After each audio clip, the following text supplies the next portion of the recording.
Yeah, that's right, metalheads. We're talking about one of the most iconic albums of metal entirety today, The Blizzard of Oz. Or Blizzard of Oz. But we'll get into it. Blizzard of Oz. Well, yes, that's right. Obviously, it's Ozzy's Blizzard of Oz.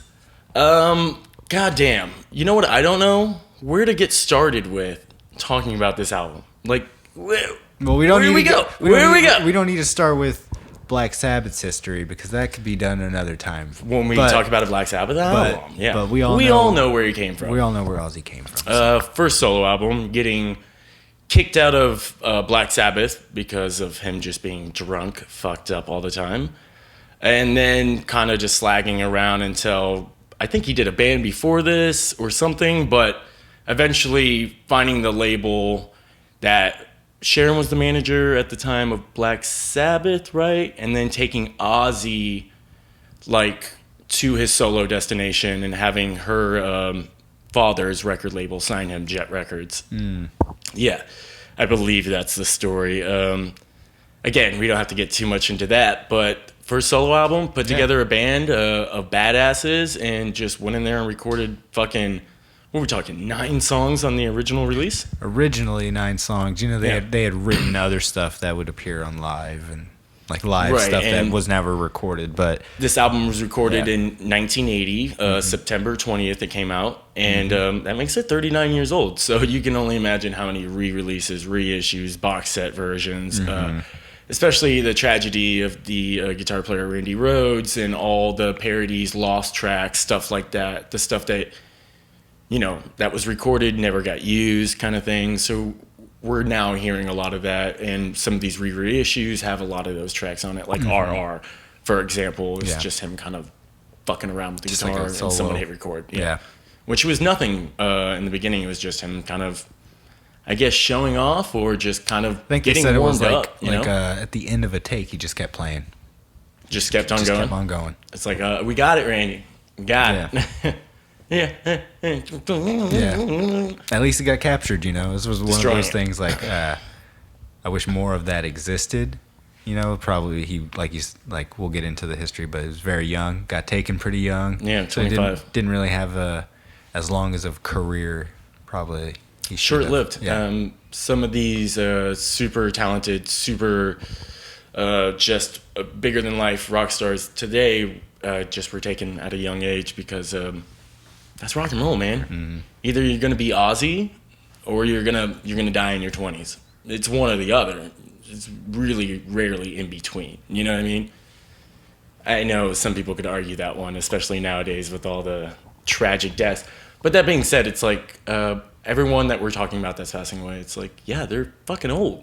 Yeah. You know? You imagine how old this album is. 40 years old almost. 39? Yeah. I'm not even 39, dude. Yeah. Yeah. 7 years before I was born, Ozzy recorded this and already had a very successful band before then. So, different time, different place. When's the first time you ever heard this album? So actually, it wouldn't be the album. I mean, the album would come later on. But I think my first Ozzy getting into the album itself, as far as like songs, would be that live tribute album, and that was like that was my first Ozzy CD, and it was the first, like, sort of among the first CDs I would come to like collect and own, especially of like metal and stuff like that. And it was probably around like when Walkmans were like pretty popular, like the colored ones with the the Discman? The Discman, that's what I mean. Yes, with the Discman, the little like sort of circular front. It was really like sleek. Yeah, really the one that like you were like dropping on the ground, multicolored, like different colors. The Sony ones were the best back in the days, dude. And so it was around that time, around when those were real popular. But that CD was on endless loop, as far as like I would just play the whole thing, and it was a live album, but it was like a collection of like their best. You know, it could be considered a greatest hits, but it's all Randy, and so it's just great. You know. Yeah, and you were saying live, these songs become more intense as we all way know. More, yeah. But the hard part is when recording a live album, especially in this time, and even nowadays it's still pretty hard, is to capture that live energy from there. How do you record that? Because if you go some routes, it's too much. You get this really muttered recording because you're trying to capture that energy, but it's not that same way when you get it live. Some things just come out good. Yeah, that maybe really a mistake happens or something, and those are like all of those yeah, cool. where like it was recorded as well, you know what I mean? Yeah. And then who mixed and engineered, and how Kiss really wanted a live album, because they're not about songwriter or like their albums themselves. They're about the live shows. So creating a live album was their biggest feat. And I think it was like on their fourth one, they were finally satisfied. But still, like, you go back and be like, it's not big as the actual audio, like the studio recordings. It's like you don't get that big sound. It's a real hollow sound. I think it's the audience. Like, that's what determines like a good live thing. As far as like the audio quality of the band needs to be good, but then like you need to have the audience kind of like come in the mix like at certain points.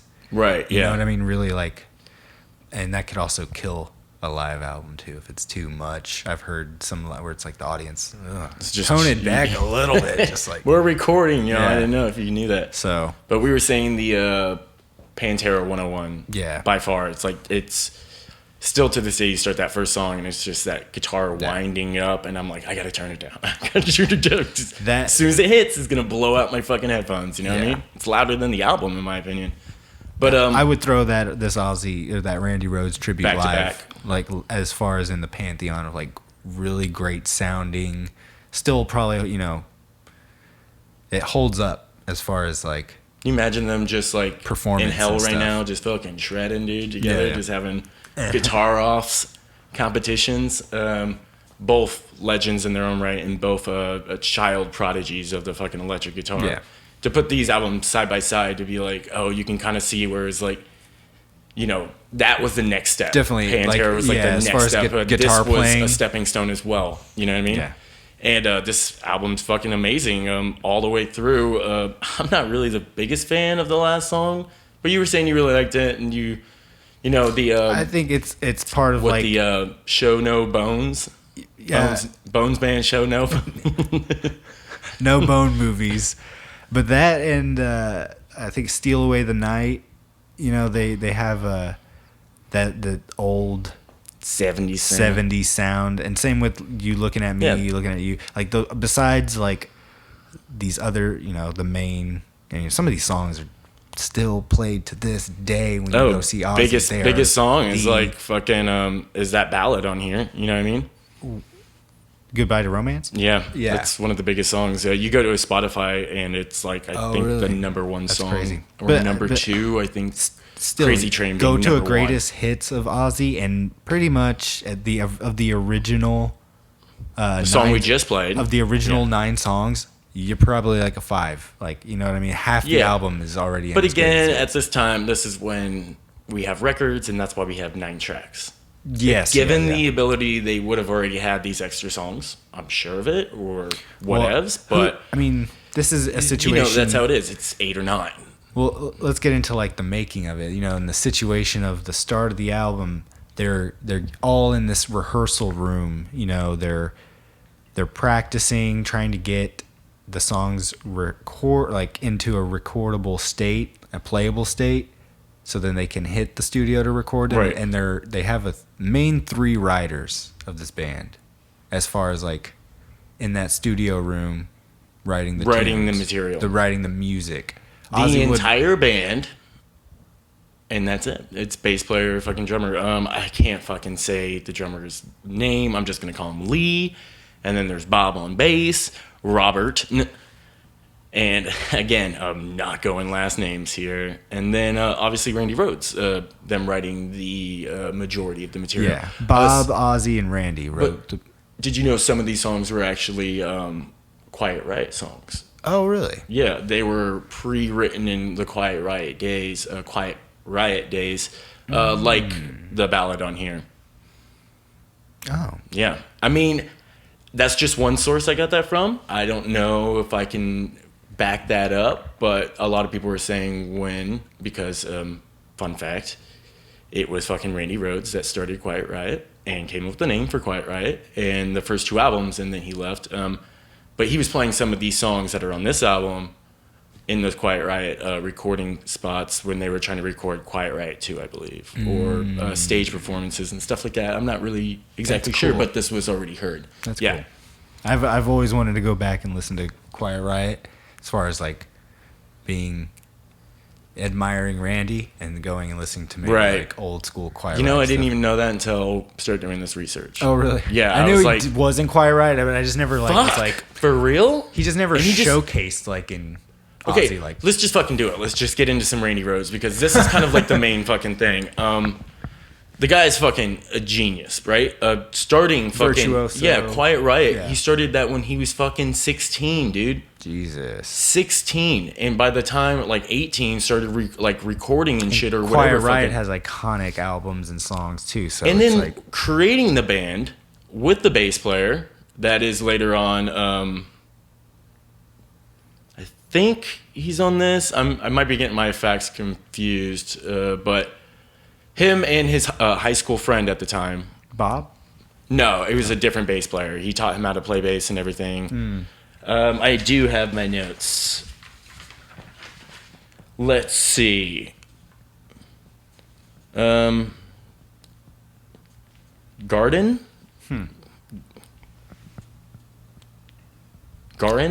Garin? Fucking British people. So it was those two that started the name Quiet Riot. Originally, it was called Little Woman, and then soon changing it. But then the craziest fucking story ever, just did not like the front man of Quiet Riot, and just wasn't the image that he had because it was all about, like, he went to go see Alice Cooper when he was a kid, and that changed everything. And he quotes after seeing this Alice Cooper concert is, "I can do this. I can look like this. I can be this." Seeing what he saw that night, he knew that he had what it takes to be a rock legend. And he wanted someone like Alice Cooper or David Bowie as a front man instead of this fuckface or whatever. And they didn't get along anyways. And I think one drunken night, the bass player, Garnon, just got drunk and shot a gun off in the air in the studio. And fucking literally got in a fist fight with Randy Rhoads and then left to drunkenly board a plane to fly to the studio to shoot the singer. And then it was and sadly that day, Randy had to kick his longtime friend out of the band and then lost connections. He was just a crazy drunken guy. But after that, Randy left the band as well. And then just kind of, I think it was his last day in LA, because that's where Quiet Riot was doing a lot of stuff or whatever. Most of those Quiet Riot, those first two, were only released in Japan. And no one knows really why, but only released there. But, Japanese people love metal, dude, especially this type of metal. I think that Randy live album was recorded in Japan. Weird coincidence. I mean, they do love metal, yeah. Yeah. But, fuck, I kind of lost my train of thought. It was his last day in Los Angeles before he was going to go back to Birmingham. And it was Ozzy's producer, the label called him to come in and audition for, which was going to be called the Blizzard of Oz. The Blizzard of Oz was supposed to be the band, not Ozzy and the Blizzard of Oz. Not the album. The band. Yeah, the band. This was what originally his solo band was going to be called, which, in my opinion, would have been very clever and a very good name. Yeah. Yeah. And then I think it was literally he plugged in, started warming up on a practice amp, and Ozzy saw him from behind the fucking control room window, and he just was warming up, and Ozzy was like, he's hired. And then he goes back and says, I got this fucking gig. I'm going to be in Ozzy's new band. I never even met the guy, and I didn't even really audition. I just kind of warmed up, and they gave me the part. So from there, he was in, and then it was gathering the rest of the members. I think it was Ozzy's friend in the beginning, some random person just filling in on drums while they practice, and then getting Dixie Lee after that from the Lone Stars to come in. Barry Screenage, right. Yeah. And then that was just to kind of see what the band can do, you know what I mean? And later on, getting an actual drummer from the Lone Stars, Dixie Lee, and he recorded all the big demos with them. Goodbye to Romance. Am I fucking up that title already? I believe Mr. Crowley and 2 others. It's not really that important. But those were the first demos, and then something didn't work out to where he wasn't going to be the final piece of this puzzle. And then later on, and it's really weird. Do you know that Herm Heap? Uriah Heep. Uriah Heep is where Bob's from. So that's the band he left to join Ozzy's band, and he knew that drummer. His last name being Lee, as well. So they always have to state the difference between the two. I'm just going to call him Kurt because it's like the long version. Do you know what that drummer's name is? Kerslake. Okay, Kerslake. Yeah. Kerslake. I don't know. Same band, coming from there and then filling in, and it was like the final piece of the puzzle, especially when that rhythm section's already worked together. You know what I mean? Mm-hmm. And they know how to groove together and play with many years of experience. 71 was their first album in Uriah Heep, something like that. But they were a 70s band. And then, Randy Rhoads being a fucking amazing guitar player, it just really fucking worked out. You can hear that in all these songs. Yeah. They're all guitar-based songs. Yeah. And as far as a lot of the riffs, you know what I mean? They're classic. There's a lot of breaks for guitar solos. Yeah, and the rhythm section keeping it running. And it's your classic structure. Well, that's why you have that 3 main songwriters, Randy, Ozzy, and Bob. That's why you get that guitar and bass are working so good together. Which is so ridiculous because Ozzy is he didn't write a fucking thing. Yeah. Not the lyrics, because Bob wrote all those fucking lyrics. He didn't write any of the fucking song. Especially fucking Kurt or whatever fucking Lee, doing the vocals for one of the songs as well, coming up with the cadence and the writing for it. It's what the fuck? It's a situation, I think, where they write the majority of it, but then Ozzy's anecdote to Suicide Solution, which we'll get into later, where he said, I improv'd that line, that wine is fine, but whiskey's quicker. Right. He improv'd that. He came up with that. That's what he said. And then still later on, Bob saying, I wrote that about Ozzy being drunk all the time. Mm-hmm. He didn't write any of this. Ozzy's memory is probably shot at this point. And he was blackout fucking drunk making this album. Mm-hmm. So what does he even remember or know, right? What do you even know, Ozzy? Your recollection is questionable. So they're in this room writing these songs. They come up with a single. And it's what was the original single? See, I got it here. The original single was going to be that love song, Goodbye to Romance. And then the studio being and the studio was no, they don't want that. So they came out and they did a whole nother song called You Said It All. Which was written fucking hours. They put it together. It was written by the 3 guys, besides Ozzy, the other 3 members. And it was even sung by the drummer. He just did fill-in vocals because Ozzy was passed out under the drum riser. So, I think it's a situation where there's probably some misremembering stuff. Maybe, Fuck yeah. Maybe Ozzy did say some things and maybe he didn't improv some things. But where do you draw the line as far as the credit thing? If everybody's in the same room, that's where it gets well. As you can see on their Wikipedia page, that they're listed as producers. Oh, yeah. Well, now and they are. Motherfucking... Yeah. Where's my notes? The actual producer... Oh, yeah. Yeah. That's the funniest story. Newman, Max Norman. So, the whole band is listed as producers. Yeah. Yet the real producer who was hired gets fired... Because they didn't like what he's doing. I get that. They just get the recording engineer to be the producer. Right. But this guy's also famous for... You want to know what? What? Your shirt. What does that say? Oh, really? He did the fucking mixing and Max engineering. Norman. Yeah. Oh, that's for Rust in Peace. Very crazy. That's why I was this guy's a fucking legend. Well, look at that. If you look at his credentials, everything he is in, it's a lot of 80s band, a lot of stuff that I haven't even really listened to. But the stuff I have, I get the idea of what the sound is. And he did the next 3 albums after this as well. Oh, wow. Yeah, engineering. Up into The Ultimate Sin. You know what I mean? And he didn't even get credit like on this for mixing and engineering. Like was just wiped off the fucking album. A lot of people on here aren't getting credit. So yeah. I don't know what's going on behind the scenes. Obviously, it's leading to a lot of... No, it's Sharon. Sharon's not married to him yet. They're not even... But still, she sees a fucking gold mine in this guy. Sure. You know what I mean? And he's married... Ozzy was married to a different woman at this time. Yeah. It's so... I don't know. Maybe it is mismanaged. I think there's just a lot of gray things happening and not a lot of black and white. And that's where, like... It was supposed to be the band's album. Then the record comes out, and Ozzy's name is supposed to be on it, but not as big as the band's. Right. The album comes out, his name is very prominent on the album, while the band's is super small, or was supposed to be the band's. Now it's the album name.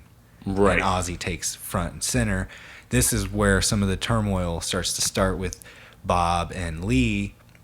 As far as like they leave after, because they wrote so much of this. You know was it after this album they left, or was it I think Diary is when they left because they got credit for that one too. Yeah, so it was right after Diary, and it was pretty much before the Randy Rhoads thing. As well. So they're getting. We'll get to that turmoil after the recording sort of situation, but this is where it's starting to grow. As far as these are just small little seeds that are being planted to then.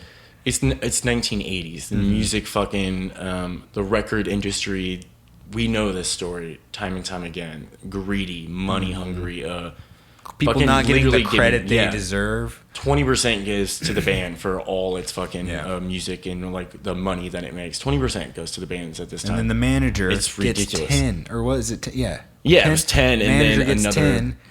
Whatever the fuck for whatever he thinks he's doing. Promoters get stuff. I mean, it just. But this is an old argument though. This is an argument that a lot of creators have when it comes to movies, ideas and songs, riffs. It was a group of people that did it together, and then people would sit there and argue who came up with it. Well, that's why. But it's because no one really remembers, because we were in this group of people when we came up with this idea, and I'm sure it just one person said something and it started spitballing and you start to into quantify the creative thing. Who actually created this? This guy did 25%, and they did 3%. Like, I mean, at some point, it's more like I wrote all the fucking lyrics for this song. It's like, okay, songwriting credit. Why would Ozzy get any songwriting credit? He just sung the song. True, but that's where it's like in my mind, even if I did a little bit on a song, even if I came in and did like a guitar solo, technically, I did just a little bit, and everybody did a lot more. Wrote the song, did all that. I would still want some credit, in a sense. Yeah, even if it's you don't get like songwriting credit, but you just get performance credit. Well, sure, we're at least with this album, we're at the point, and in music where people aren't getting credit on songwriting and performance. I think everybody. Well, no, some people. We'll get into performance credit later too, the controversy, but I just mean there's this album is keyboardist Don Airley claims that he wrote the opening parts or the keyboard parts for like Mother Earth and Mr. Crowley, and wasn't received any fucking credit. Those are classic keyboard parts. Yeah, who wrote those keyboard parts? Sharon was like, it was Ozzy, of course. So it's like no, or she's like, I wrote them. It's like, no, you didn't. Prove that I didn't. There's that great anecdote from her where she said she was this making of the album was one of the greatest experiences of her life, when she wasn't even married to Ozzy and was not even in the state, I believe. Wasn't even or in the city. Yeah. Because they recorded this in Bellingham. Yeah, and she was in LA, that's right. So she wasn't even in the country. And I think they were staying in a castle, and that's where you get that picture of Ozzy. It's like in the castle. Yeah. Well, that's like kind of their Airbnb, if you will. They did the recording at a studio called Ridge Farm Studios, and it kind of looks weird like that, because it's the same studio that where Quiet Riot was doing their stuff as well. It just kind of transfers and lays down. A lot of people have worked there. The Smiths, Queen, I think Peter Gabriel, Euroheap, that band. Yeah, they were there too. They were like underneath. They recorded a lot of their stuff there. So it's obviously all these people are in the same fucking room. That's where we get these band members. That's where we get Randy Rhoads, because it's just like the studio was like, oh, we know this guy that's a fucking amazing guitar player if you're looking for musicians, you know? Well, and they did all the those Ozzy stuff. They did Whitesnake. They did a bunch of stuff. But they're here. Yeah, that's why that drummer was in that performance of fucking playing in the fucking live recordings of Blizzard of Oz. That was like 1981 TV performance or something like that, or was it 1980? Oh, I don't remember. But anyways, that was that drummer for Whitesnake. I was like, that's that fucking drummer, but that's not the drummer that is listed on here. It's not Kurt Lee. Because I'm not going to say his real name. That studio started in 75. The album was done in 80. So it's fairly new studio. It was started by the lighting tech for Queen and the Rolling Stones. They were like, let's start our own studio. Yeah. We know lighting really well, but I really want to learn sound. It was probably a well-lit studio. Yeah. So, I mean, they fairly new studio. They've got a pretty, they're growing client base as far as they know people. They're not like some random guys. They're part of the industry. Exactly. I mean, what does a lighting guy do on tour besides set up and break down? Everything in between is talking to these people, creating connections. Yeah, exactly. Yeah. And so, you get the recording of the album was done in a castle as well. No. Well, it was done from 22nd of March to the 19th of April. Mm-hmm. So fairly quick recording time, about a month. 39-minute long CD. It's been 39 years, and the length of the album's 39 minutes. With 31 seconds as well. Whoa. No, coincidence? I think not. There's a song on here called Mr. Crowley, all right? You provoke a demon, a devil. These things happen. And so we got the album there, Ridgeland, recorded at that time. Record label Jet, Jet Records. Jet Records. That was 9 songs. So I think maybe we should get into another tune, and then we can start breaking down some of the controversies. We definitely talk about this. For God's sakes, man, every single song in this album is just like one after another. I mean, I'm not even really the biggest fan of like, why do I keep fucking up the title of this song? Blizzard of Somebody to Love. Oh. Love to Somebody. Love to Somebody? No, the ballad on here. Goodbye to Romance. I'm not even really the biggest fan of that, but I'll deal with it. I'll deal with it in the contrast, like in the length of the actual album, so I can go through the entire album. I'm not really going to skip that song just because I'm waiting. I liked what I heard before, and I'm waiting to hear what's after. And this is a good. Did you like? In between? Because on this an expanded edition, I like D. There's two versions of Goodbye to Romance. There's the one that's the album version that has like the whole band, and then the guitar and vocal mix, which is arguably is just as good. I know. I was like listening to it. It was like, I don't know. Yeah.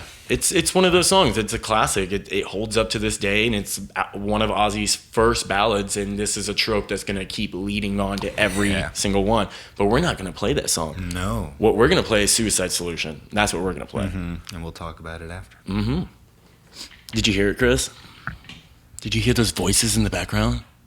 Telling me whispering to commit suicide. Suicide Solutions. What a bunch of fucking bullshit. Yeah. I'm sorry. Like, what happened to that kid is fucking tragic, and he was depressed, and probably no one was fucking listening to him or even trying to help in any way. And for the parents to go and blame someone else is absurd. Like, just to attack, because this was the last thing he listened to. This is probably what made him happy. You know what I mean? Mm-hmm. It was this music. It was rock and roll. That was probably the only thing that made that kid happy. You know what I mean? Mm-hmm. He did what he did because he was a chemical imbalance, whatever, It had nothing to do with the things that he loved. He wasn't going to do that because of him. And even if he did misinterpret it, it wasn't even written about that. It wasn't about condoning suicide in any way, just because of the song title. And it's just these fucking moms, dude. This is the time. This is going to be the sort of like... We're starting the rustlings of the PRMC or that group that would come to right to put that fucking stamp. Label out. Cool. I like that stamp.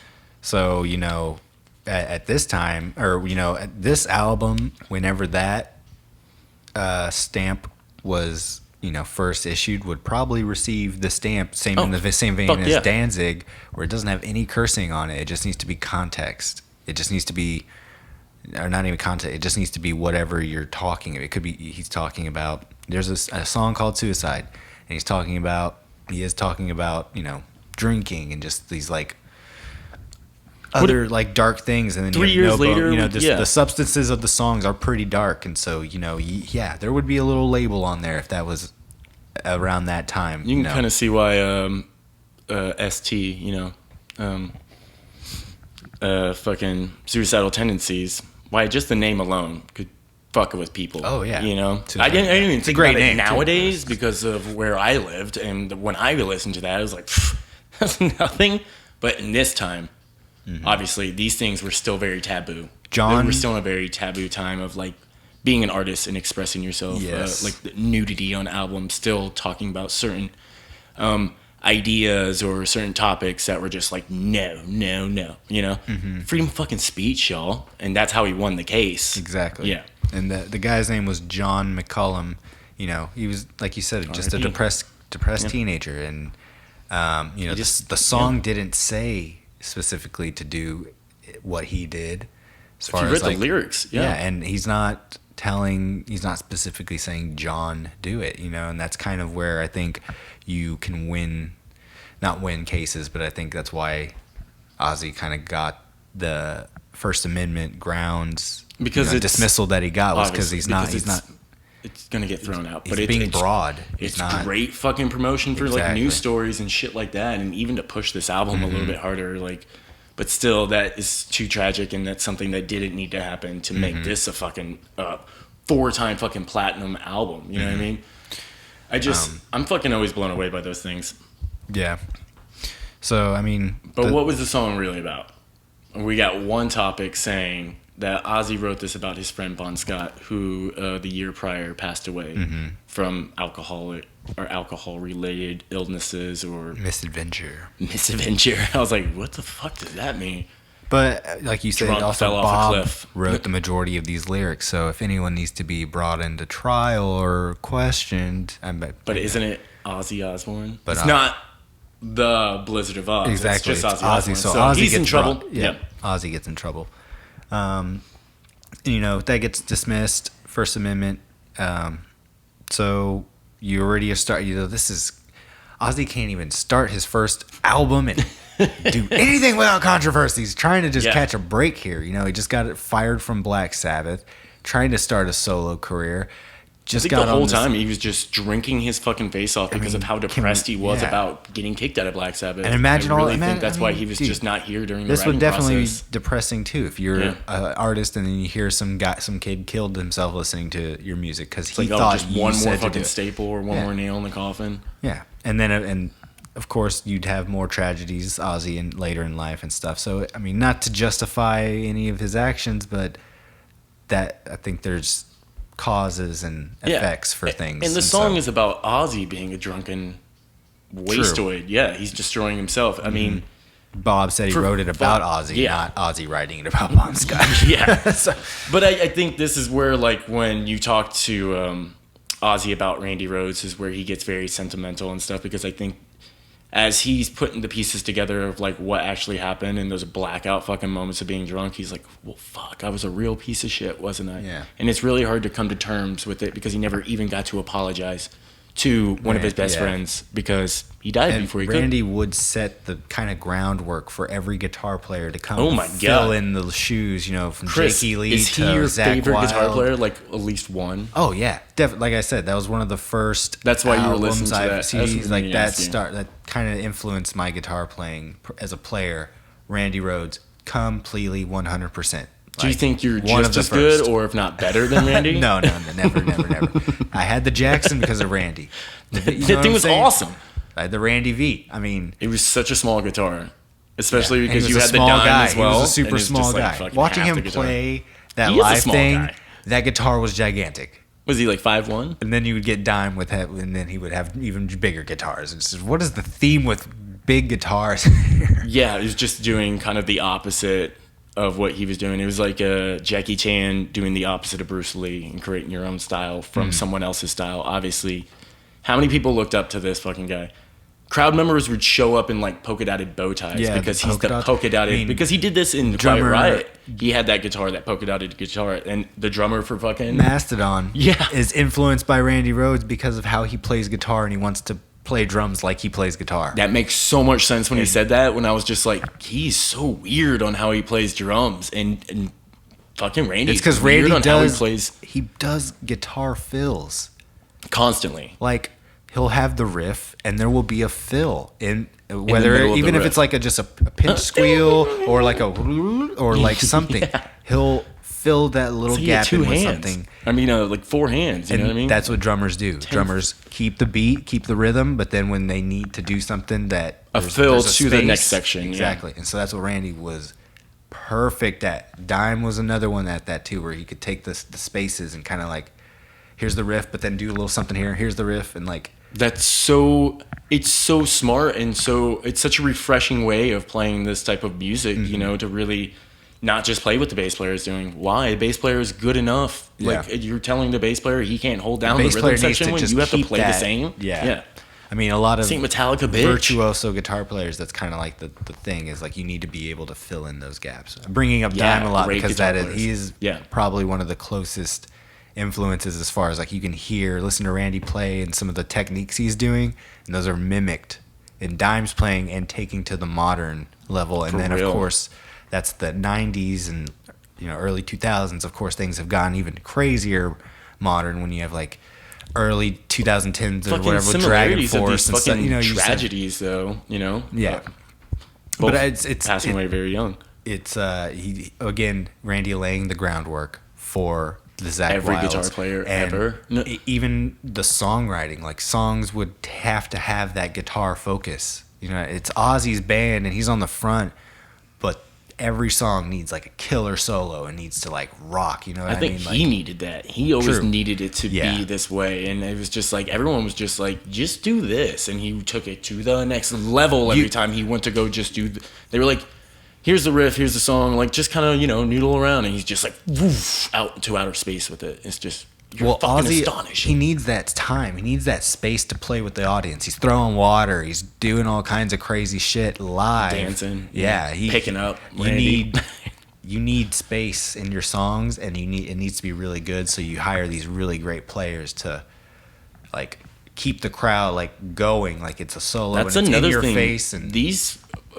Even Ozzy being drunk, they had chemistry together because despite how drunk Ozzy was or what he did or did not write for this, his performances are flawless. They just fucking got him up on a mic half alive, and as soon as they were like, go, he comes to life every single time. We've seen multiple shows where he just fucking zoop, and he's this guy. He's a performer. He was made to do this in some ways. You've seen him live, like later on in life. Yeah, and it's multiple times. And it's amazing. I think we saw him at the same Ozfest. It's amazing. Saw Black Sabbath twice and just Ozzy once, but just to see him at that by age himself was still doing sick. You know what I mean? He's still doing it. It's almost like a Keith Richards. Of course, Ozzy's not in as good of shape as Keith Richards, but.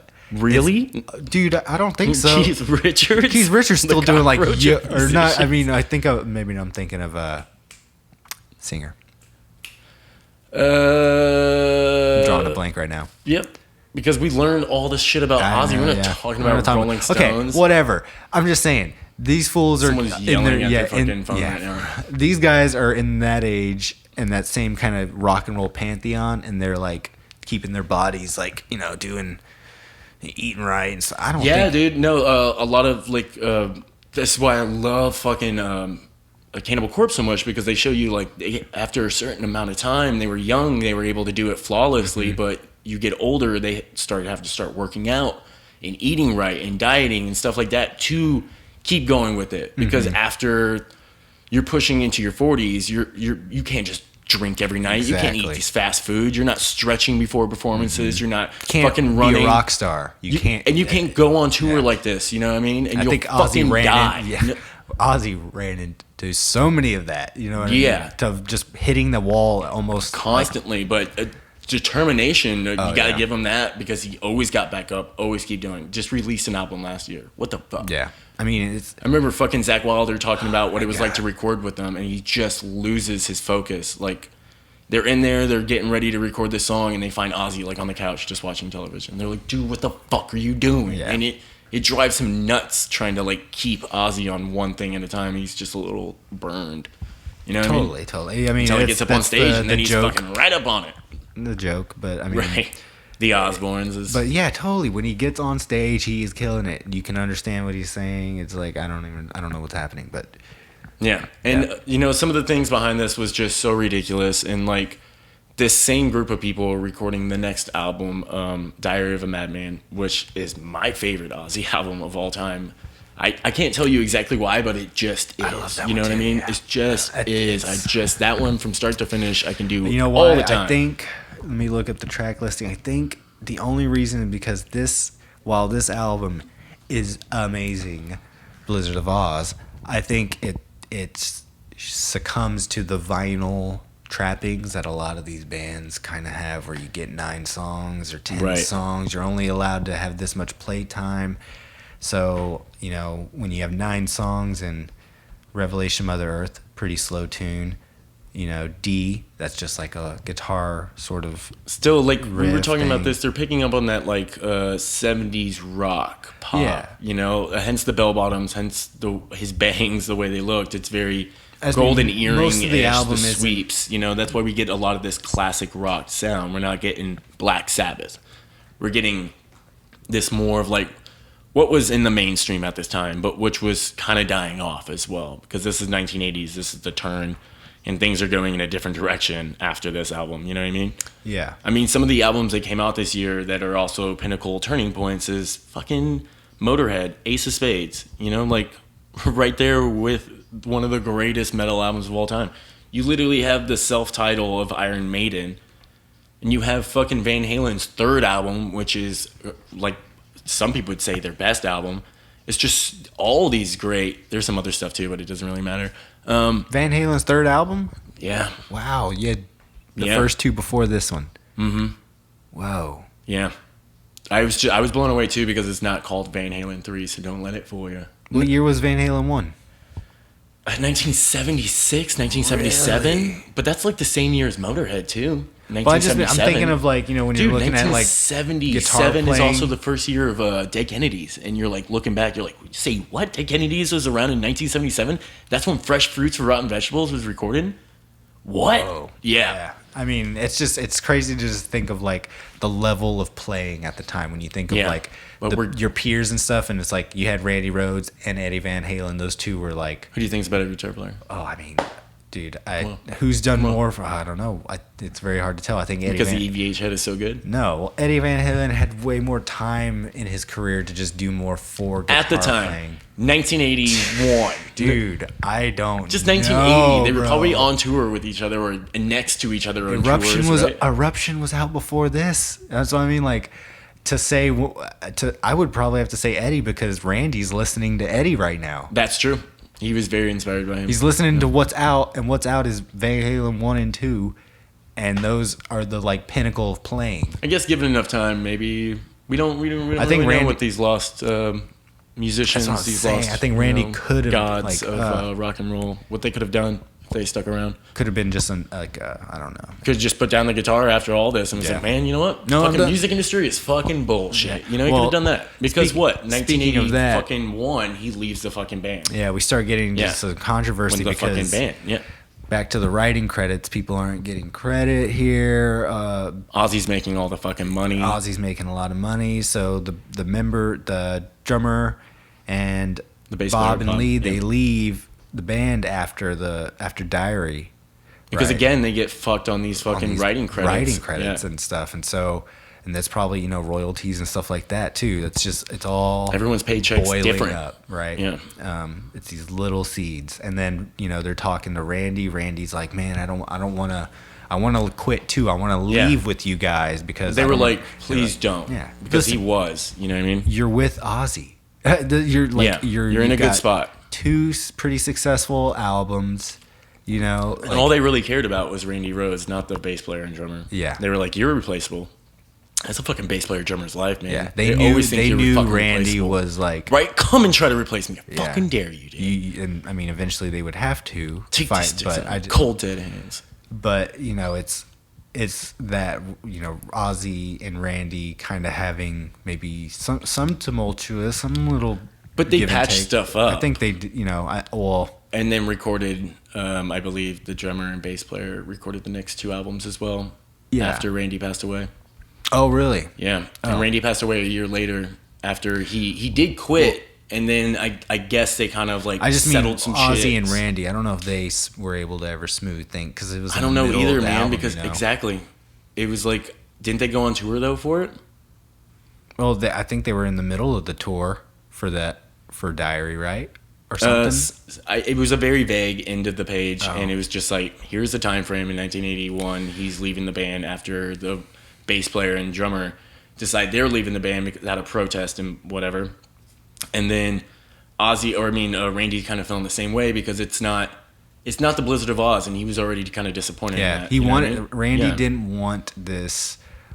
He wanted a band, he didn't, not a solo fucking artist. Yes, this is not Madonna. Even though he knew Beyonce, it's not Michael Jackson. It's the guy from Black Sabbath. A band. Yeah, he knew what and it could have been a band. Were. Yeah, it could have been a band. You know what I mean? Something that could have been super tight to this day because they all had good chemistry together. And just for, I believe, someone like Sharon and ignorant Ozzy just really fucking this up. And the record label's not helping either. Mm-hmm. You know what I mean? You want to get into some of the fucking recordings? Yeah, actually, let's get into one more song and then we'll get into. We'll come back to that. Final thoughts and we'll talk about another controversy. Oh, just before, because I fucked this up on the drummer when we were talking about him on. I'm just gonna call him Kurt Lee. The guy when he came in replacing Dixie Lee. What the fuck? No, he had 1 week to practice with the band to learn the songs. Yeah. And then they went into the studio the fucking right after that. 7 days. So listen to that. If anyone has any 7 days, like any criticism on the drumming, give it. Come on, understand what is actually happening here. Yeah, you know. Understand. Stop being ignorant and just respect the song. And we're gonna get into Mr. Crowley, which I think you have some fun facts on too. So. Tons. Let's do this. Yeah, let's do it. Fucking good. So you telling me you can't play that solo? No, at least not. You just finger cramping. Just I can't get these last couple of. It's too far down the fretboard. You're burning it down, dude. Burning it down for that song. I wanted to talk just a little bit more fun facts about Randy Rhoads because he's a fascinating person. I mean, at age 7, mastering the electric guitar to where his teacher literally came up to his mom and was like, I can't teach him anything else because he's past my knowledge. It's 7 at 16 creating the band, creating fucking Quiet Riot. He graduated from UCLA with a master's in music, starting off how to play classical piano. He was fascinated with classical music. That's why you hear a lot of these riffs, the way that they're built, a lot of these songs, it sounds like a very classical thing. The guy's a fucking genius. Yeah. Prodigy. Whole fucking family of musicians, and like he was saying in some of the Wikipedia stuff or some of the quotes, that he grew up in a house that didn't have a record player, didn't have a tape player, didn't have anything, so they had to make their own music to entertain themselves. So from the youngest age, he's playing music since he was born, all the way up until he passed, you know? Mm-hmm. In a fucking horrible fucking plane wreck in 1982. And just don't fly fucking planes, man. If you're super famous, you can't even ride a bus. Musicians and planes, man. A pretty bad history. Travis, whatever the fuck, the drummer for Blink-182. Got that. We just thought we had Leonard Skinner on the podcast not too long ago. Yeah, that one. And he was saying, Travis Barker, he was saying he doesn't fly. He hasn't flown since. Ever, anywhere. He takes a goddamn boat when they go play. Yeah. You know how long that takes to get there? Drives. He's like, if it's a cross country, weeks? I'll drive. I'll start now. I'm like, whoa. Refuses, but I can see dude, why. I totally can see why. I see why, yeah. I mean, fuck. Randy Rhoads, man. Yeah. Fucking horrible. What the fuck is wrong with like everyone on this plane drunk? Jesus Christ. They hit like a bunch of birds. It's like that movie The Edge. It's fucking insane. But I just wanted to talk about that because it was just that's astonishing. Really, it's just great. I mean, to do all that at such a young age, and especially graduating with this degree in music, like he knew what he wanted to do from the get-go. You can hear that because he's above and beyond when it comes to a guitar player. Mm-hmm. And a lot of people would be like, especially like nowadays, younger kids, 20s, music fans of metal and stuff, they're like, oh, I always hear, Randy Rhoads is one of the best. And it's not until you sit down and listen to The Blizzard of Oz, or I'm just going to hit Blizzard of Oz, or Diary of a Madman, to where you start to understand, I know why people say that. I'm starting to understand because I'm listening to these songs, every song back to back, and it's just like, it never fucking stops. It never ends. His solos are almost perfect. They're dead on. Mm-hmm. I know that this is something that just seems so well thought out and constructed, but I'm sure it just came straight from like his heart. It's just like he had it in his hands and in his brain, just what he wanted to do. I'm sure he nailed this shit out, So I just thought it was amazing. But going back to like some of the issue, and this is the part where it gets a little fucked up again in 2002. Mm-hmm. So yeah, in 2002, first it actually starts with the band in 1986. So you have Ozzy, 6 years of performing and promoting and playing these songs and this album, and it just kind of being a success under his belt. And then all the songwriting credit has been him, and I don't know if Randy was on it. I'm not sure, but basically the Lee and Bob weren't credited on these songs, and it wasn't up until '86 when they actually sued him and took Ozzy to court over the songwriting credit. And it's, let's see. Yeah, 1986. They sued him for the unpaid royalties, which they eventually did win. And so, that gave them the songwriting credits on both Blizzard and Diary. Which so now that's split in fours. So now that's split all amongst the members. And then, we have about another another 12 years of, is it 12? No. Yeah. Before the 2002 release? It would be about another 16 years. 16 years, sorry. Yeah, another 16 years, and then the 2002 release, which would have them re-record Bob and Lee's parts. So they scrapped the drum and bass, the two people who sued Ozzy for these rights 16 years ago, took out their parts and put in new performances with his then current band, which consisted of the drummer from Faith No More. I'm not sure of his name. And Mark Borden. I think I have it here. And fucking Mike Borden, yes. Mike Borden. And Robert Trujillo. Holy shit! Bass. I love both these people. So, I've always watched fucking Mark play. Like, he was like, when I got my drum set, I got that instructional video, and he was one of the guys like showing me how to set up a drum set. It was like, that's cool. Fucking yeah. And so, I love Faith No More. He's always been Faith No More's drummer. If you think about it, Suicidal Tendencies. I just brought this up. If you think about that, the re-recording of the album is kind of like a supergroup. Drummer from Faith No More. I know. Bass player from Suicidal. But we listened to it and it sucked. Guitar player from Quiet Riot. Singer from Black Sabbath. What? You would think that would make great music, but no.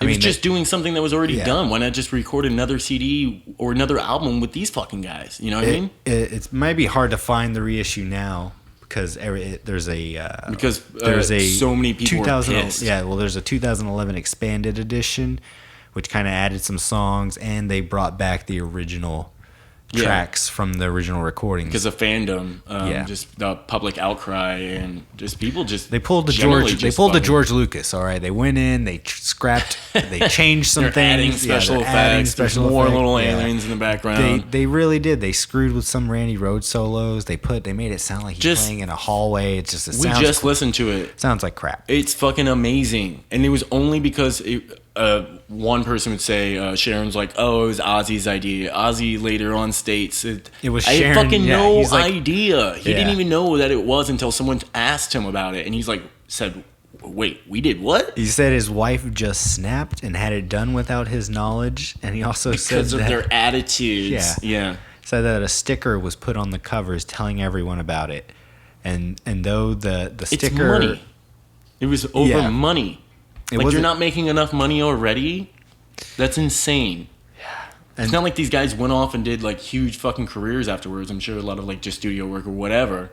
But money? You want more money? Greedy bitch. Yeah. And it was the the 30th anniversary. So that kind of is what brought amongst the Right, in that box set, I believe. And then there's some things that we were watching videos of, like, again, these outtakes or these tracks that were never put on an album that Ozzy was hearing for the first time of Randy Rhoads playing. Like RR. You know, we brought that up earlier. Yeah. And, it's his reaction watching that and just how he felt about it. And I could just tell, like, the way... it just had the idea or, like, where I would be, too, if I was...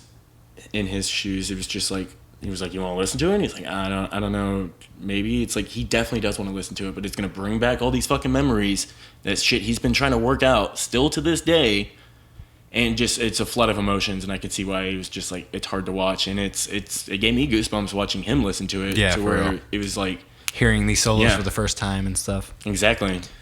And I believe that he really did care about Randy Rhoads, and all the Bob and fucking Lee.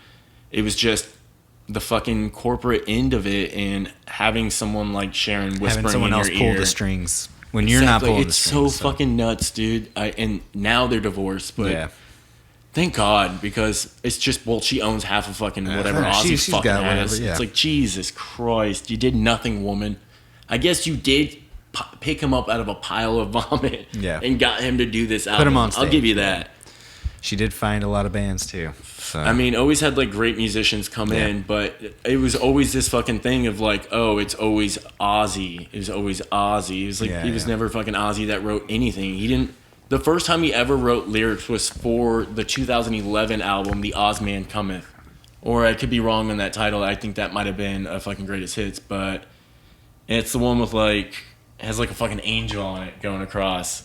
I can't remember. It's the white. It's blue and white. Yeah. That was the first time he ever wrote lyrics. That's the first time he ever wrote lyrics. We should talk about that album later too, because that's a great. I mean, that's one of my first Ozzy albums. Me too. I bought. Yeah, that's weird. Yeah, I thought it was great. There was a lot of songs on there I really liked. And he just got heavier over time, just like anyone else. You know? I mean, Zach, I think, is on it, and it's fucking killer. Zach has always been there ever since like '91. So because we had to like pick between. It was this album, but I think this is the like No Black Label Society Zach, right? Oh yeah, that's what I'm saying. Like I think Zach because was they were playing Stillborn. with he had his solo thing. Stillborn was like the big song at that time. Hair metal Zach. Stillborn. But then there was like biker Zach. Yeah, rockers. Yeah, fucking biker gang. To talk about a little bit of like Mr. Crowley, I was gonna say you had some. I was like get into some Mr. Crowley things. Hearing that song for the first time, like, who the fuck is Mr. Crowley? And it's just like one of the most iconic metal songs of all time, in the top 100 greatest metal songs ever fucking recorded, ever been done.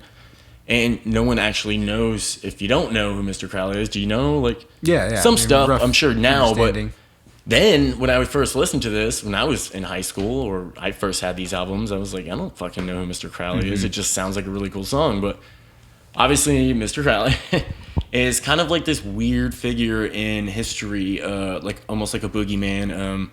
He's been there in weird fucking incidences of like the start of Scientology and like these moments in time to where he just pops up, but all starting from the Golden Dawn and the Right Hand Path, and then wanting to create his own thing because that's the type of mindset he is. He's just this guy that's like, it's all about me, and I'll do my own thing because I don't follow rules, and it's creating the Left Hand Path, and which later becomes turned into a chaos magic kind of thing, perceived in a different way, and then Satanism as we know today. Taking some of those things that Aleister Crowley did and doing it, but a lot of his stuff was like a lot of sex magic and I mean, all my information comes from one of the greatest podcasts, Last Podcast on the Left. Listening to all those episodes on Magic. I'm holding the mug right now, if you can't tell. Shout out. Great. Inspires me and tries to make me better at just doing what I'm doing right now with you. Just like him just like taking this guy out into the middle of the desert and like feeding him peyote and then having that guy fuck him in the ass until that guy loses his mind and he like breaks him and takes control and then brings him back, and that guy was shattered, never the same again. It was just like so many stories like this of Aleister Crowley where he is this crazy figure, and writing a song about it is, obviously one of the most metal things ever, you know what I mean? Because a lot of it is metal. It's like a lot of magic and wizardry and just like, it's everything to do with metal. Aleister Crowley has everything. It's just such a metal setting. And I fucking was just happy that I was like, oh, I get to talk a little bit about Aleister Crowley. But again, if you're interested in this person at all, please check out the Last Podcast on the Left and their Chaos Magic episodes, the right hand and the left hand path. And then, personal all-time favorite episode of one of the very first, Hell Satan. So you get a little bit of all that. Obviously, we're going to talk about, Aleister Crowley when we're 666. A lot of that stuff comes from him as well. So these images of the devil that we know nowadays are all just slammed together from older people that Aleister Crowley kind of put into one thing, and then each person took it to the next step as time went on. But he pops up in history time and time again to like, in some theories, he could be known as like a demon, like one of the first demons there in like the Garden of Eden, and was the snake that provoked it. That came from a TV show, but they're fun ideas. I love it. It's so goes fun. To that whole like I can learn about that shit all day. Deep and dark themes of the album and how this would have that sticker if it was, even though there's no just the song based on Mr. substances Crowley. of the songs. So based on probably just that one song. It's such just what a dive bomb into it too. It's just that whole keyboard part, and then it's great. The vocals peak up, and as soon as they go down, bass, then guitar, drums. It's just one like guitar solo followed by a guitar solo at the end. It's just like it is a guitar solo the whole time. It's so fucking good. Just like every song fades out with the solo. So besides for No Bone Show, a No Bone movie, No Bone movie. It's fine, I guess. Yeah. Some fun facts. What is it? Lemmy. I was watching an interview with Lemmy. He was talking about these albums and Ozzy at the time, and how like they would come in, and how he was like, Randy was a great guitar player. He was shit at games though. Beat him all the time at Asteroids. Shit at games. Yeah. So apparently Lemmy would be good at everything. play Randy at video games, and then another guy that pops up in history time and time again. He's probably Well, when we get to Lemmy, there will be he's like that 7 degrees of Kevin Bacon. He is definitely that person in the world of everything we've ever talked about. Mm-hmm. And then this album also is number 9 on Rolling Stone's list of 100 greatest heavy metal or 100 greatest metal albums of all time. Which, I mean, what was like right before that? 9. Ace of Spades. I mean, probably right Diary after. And this one are probably around the same ranking, but still, I would say Diary's probably top further 10 on. Yeah, Diary didn't have any real big hits. Like, it didn't. Yeah, like this did. Hence, it wasn't till 91 where he got his next big hit with No More Tears. That's so crazy. Yeah, chasing. And we just missed that. Hit. That one was. We had to like pick and choose what episode we were gonna do, and of course we can't just pass up on the very first one and jump fucking 6 CDs in and talk about what we can next year. Yeah. Or he has 100 albums. He's got so many. Well, when we get to Diary, we'll get to it. But either way, I mean, still regarded to this day as like a classic heavy metal album. Dude, it just lauded by everybody. Reviews around the world were just like, it's astonishing. It's astonishing. It's an amazing CD. Yeah. Like reviews are like, consistent with All Music, giving it 4 out of 5. Rolling Stones 4. Yeah. Music or just favorable. Yeah, favorable. So I mean, and then still like some of the songs are still played. I like at his show. I like that song a lot. That's a great song. Yeah. Great playing. Yeah. I mean, the song, like I said, most of the album is on his greatest hits. Most of the album you can go see live whenever he plays because there's still classic songs. He will always gonna play Crazy Train. Always gonna play Crazy. He's gonna play Mr. Crowley. He's gonna play. You know what I mean? Like. He might do Suicide Solution. We don't know, but he's definitely gonna do a Goodbye to Romance. He's definitely gonna do it. It's his biggest song. Well, but it's just that like when you see Ozzy, he's playing a lot of this album, and then of course a lot of this album is Randy's playing. Same with Diary, so it's. It was like the only two albums I thought we had with them. Now I can go back and listen to Quiet Riot with a new perspective because it's nothing I've ever dived into with Quiet Riot. Mm-hmm. Did they do Bang Your Head? Is that them? Metal Heels? This is well after. Yeah, that was like right. Yeah, that was way after fucking Randy was gone. In both ways. Oh, R.I.P. Never gonna drive you mad. Mental Health. That's the break. Mental Health. Mental Health. Yeah. Mental Health. That's not their first album, though, right? That no, but that one has pretty much the hit. I don't think that's their breakout album. Bang Your Head. Is Come on, Randy Feel the Rhoads Noise on this album? This is an '83, so I would imagine not, because he is not around. Okay. No. But. I mean, what other albums that we have? What Quiet Riot's got? They only have one album before Metal Health. It's just supposed to be. And it's supposed to be 1 and 2 of this. This was 77 of the first self-titled. So this is just all their shit slammed onto one. Nope, there's just 11 songs. Never mind. I'll listen to it if that's Randy. Is it Randy? Yeah. I'll have to do more research. I'll have to cross-reference this stuff because I wanted to deep dive into something that the bass player and drummer did, but again, well, you said they started Quiet Riot 70 whatever, broke up because of Ozzy. Quiet Riot did kind of like took this hiatus. Oh, and then reformed. That makes sense because it was like the original members are gone, the people that created this band, but Jesus Christ, the drummer and the singer just kept it going. I mean, you reform at the perfect time in music, really, because 1983. Everyone's looking for that especially next kind of 80s hit. Like it started. We're at like. Do you think they kind of like used the Randy Rhoads tragedy as kind of like a jumping point to get Quiet Riot back up and going? No. It was right after, and this is one of their biggest. True. I'm sure the studio process in this album was probably excruciating and grueling and time consuming, and people just like, ugh, because this is in one of those top 100. This is like number 100. I never of know the Rolling Stones top greatest rock and roll albums. It's number 100. I never knew that Randy was in Quiet Riot until researching Randy, though. So exactly, unless I don't think they really. It just said he's on Volume 1 and Volume 2. Quiet Riot 1, Quiet Riot 2. And then, again, they said it was only released in Japan. So it was probably just that 1977 album. They're probably just mixed those two. Together. 11 songs. 13 songs, right? It's 11 songs. That's what they should have called it.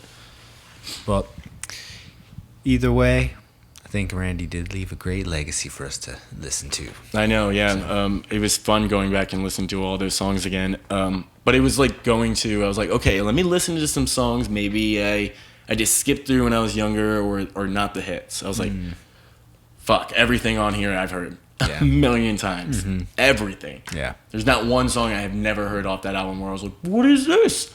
Besides maybe some of that stuff at the end of the re-release, but most of that's just me not being patient. Mm-hmm. And some of it's like 6-7 minutes long, and it's demos and stuff just tacked together. And again, I fucking love Randy Rhoads, and I'm just blown away by his guitar playing as much as anyone else.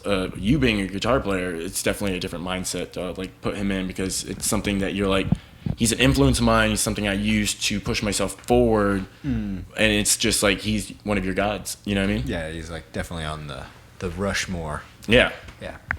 So let's get into the very last song, and I want to thank everyone who stuck around to the end to listen to us babble about metal, because we're fucking metalheads through and through. Am I not wearing a metal shirt? Fuck. I'm sorry. I was gonna go put on something badass, put on a Mastodon shirt. Thank you all for listening. Please follow us on all the platforms. We do have Nirvana and Utero coming up. Would be our next episode. Be a good one. I believe our next episode, and then I'll have to look, but later on in October we're gonna get some really good stuff as well. Looking forward to the Marilyn Manson Antichrist, because I already know everything about the album. Again, yes, follow us on Instagram, all the social media platforms, Facebook, YouTube, like, follow, subscribe. Comment while you're at it. Say something. Yeah, well, let us know, like, how we can make this better. Or maybe an album that you would want us to hear that you know that's coming up, an anniversary. A lot of these things, like, next year in particular, this album's going to be 40 years old, so it's going to be a big turning point for this. Mm-hmm. And I think another staple and, like, another turning point maybe for music in general. Metal always turns and changes shape, and you could see to where, like, talking about albums like this, you could see where it started, the seed, or maybe what it sprouted to, and now where we're at with we're crossing the music. Bridge between the 70s and the 80s here, and we're getting definitely hear it in the music. real metal shit. And so what's the last song we're gonna do? A classic, again, one of the staples. We had to do staples here. Crazy Train. We had to. So. If you could pick any other song besides this, I think I would do D. Really? Yeah. Or Mother Earth. Because I like... I would do Mother Earth also. I think that is one of the greatest solos. Like, Randy is just killing it at the end. But then it also...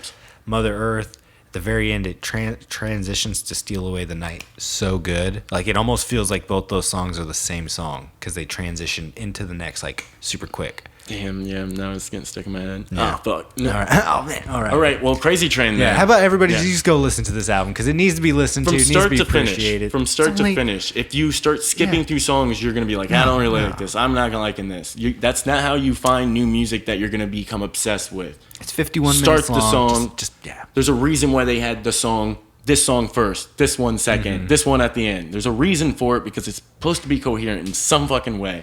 And I swear you're going to love it so much more if you just start from the beginning. All right, well, let's get crazy. Yeah.